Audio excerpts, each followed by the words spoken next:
This one's great for a satisfying family lunch. Simple and perfect if you're on limited time. This is corn chowder.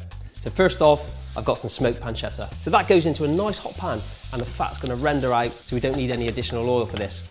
So next, some spring onions, a couple of cloves of garlic, just crushed, and some celery.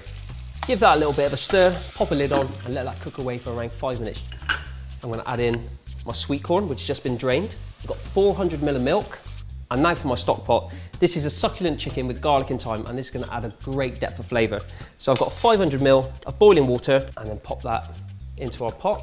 Bring up to a simmer. I want to give that about another 5–10 minutes. Now I want a nice smooth finish, but also retaining some texture. I'm going to take half of this out and then use my little mini blitzer and give this a real nice, smooth, silky finish.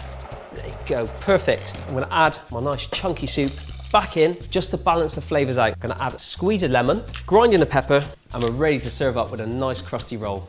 And there you have a beautiful, smooth, rich corn chowder.